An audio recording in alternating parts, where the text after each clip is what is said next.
And now I'm back with this thinner female. She's the talker. She's definitely the more outspoken one. So I really wanted to give her permission to say what she needs to say so I can bring in this other female who's waiting very patiently for her chance. So this thinner lady wants to acknowledge your kindness to her.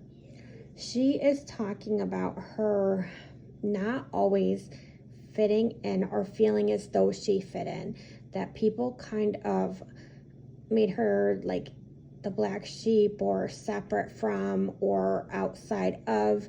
So I don't know if she was in-law to the family, friend of the family, just somebody you knew, but she's separated from. I don't feel like this is mom or immediate family. So I want you to think outside the box a little bit with this woman. Again, she's a smoker. Maybe she had quit at one point and started again, but at this point she's definitely a smoker. She's a heavy smoker. But you found ways to be kind and include her and then acknowledge her. And so it was very important to her that she came forward today to thank you for that. Because she never felt accepted in life, not from all the way back. She never felt accepted. I do feel like she did struggle with some form of addiction, be it drug or alcohol, but I do feel like that had a role to play. She came from a tougher background. She went through a lot more than your average person would as a child. Okay. So now that she's thanked you, she's allowing this other one to come through. This feels more of a maternal energy. I'm going to assume that this is mom. You can correct me if I'm wrong, but I have this other woman here now. She has a very strong presence. When she's in a room, people know she's in a room, but it's a very good presence at the same time. She's just very strong in who she is. She says she misses laughing with you, laughing like friends with you. Again, I'm feeling like something is off with my entire bodily system here. I feel sluggish. I feel a throb in my head, especially behind my eyes.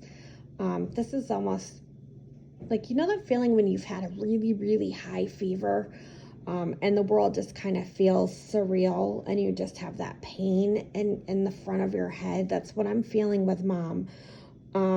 It takes all my energy to hold my head up, and I'm kind of like in and out of it, and I'm not lucid. I'm just all over the place is how I'm feeling with mom.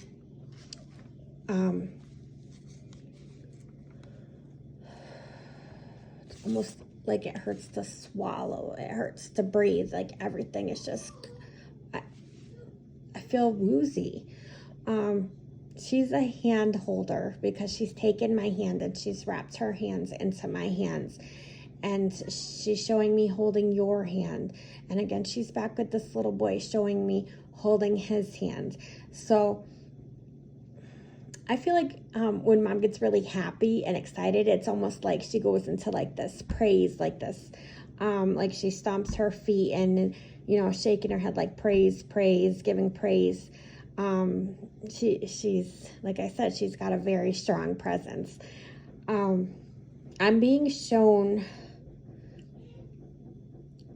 I don't know if somebody actually had a car wreck or a car accident or it nearly happened.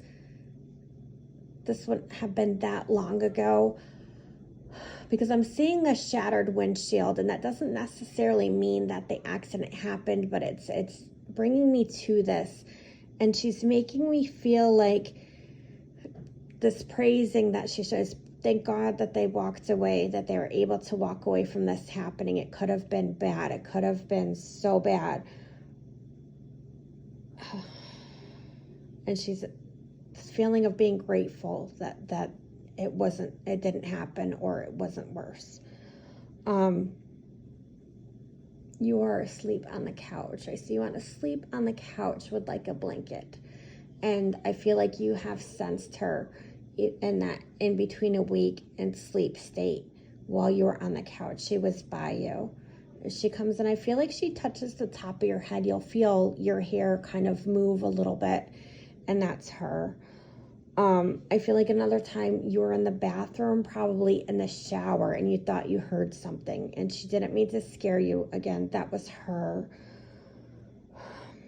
She's showing me someone has something small. It's almost like an ornament. It's something you would hang up like an ornament in her memory. Someone is also wearing shirts of hers, because I said, is that, one of those t-shirts that's been made to remember? She's saying, no, these are shirts that were mine. Someone is wearing her clothing. So I don't know if you're wearing her clothing, someone else is wearing her clothing, but she's acknowledging how nice it is to see someone else wearing her clothing.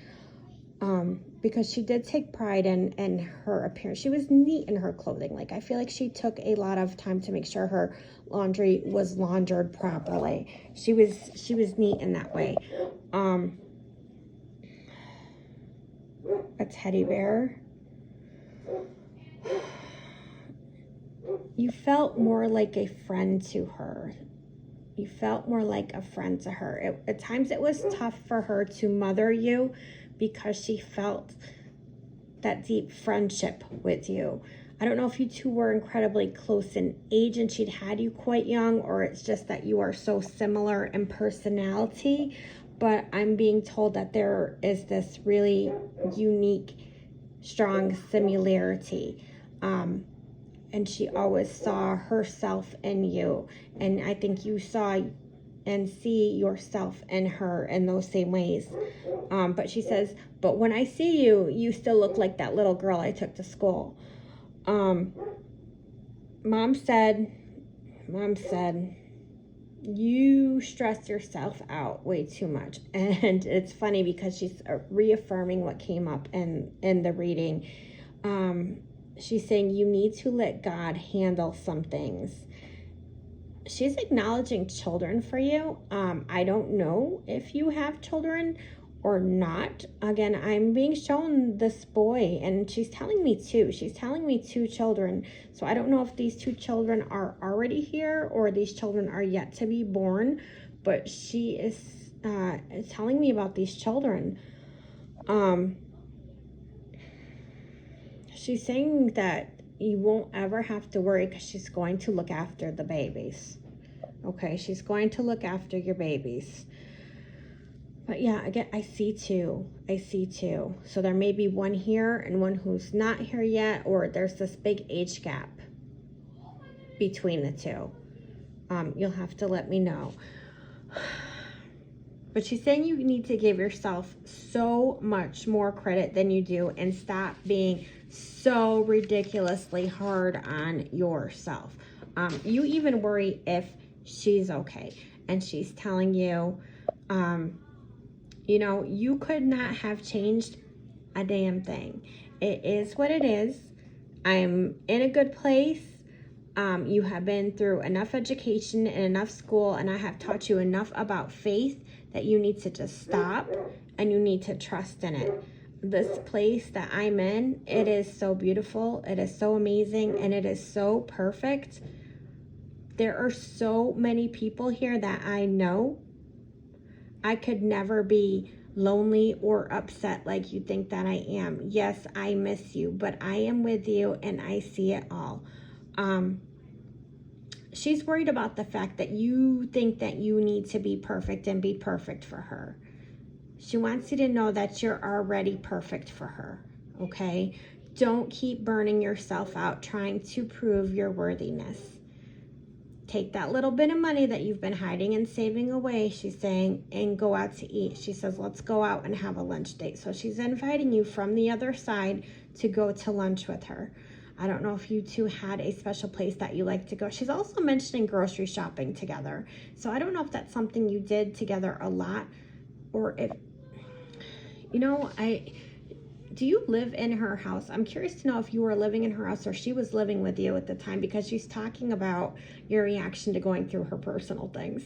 I'm seeing you in her space going through her things, and she's bringing that up. But I feel like you two may have even still lived together, or you're living in her space. There's something there.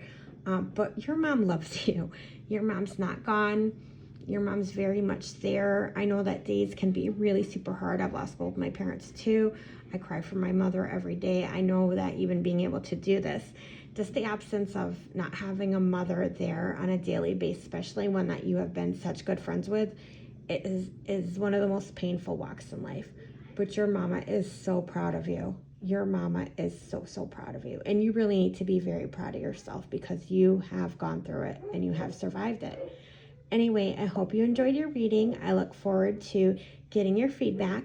And if you could leave me an honest review on Google, I appreciate it so much. I'll talk to you soon. Bye-bye.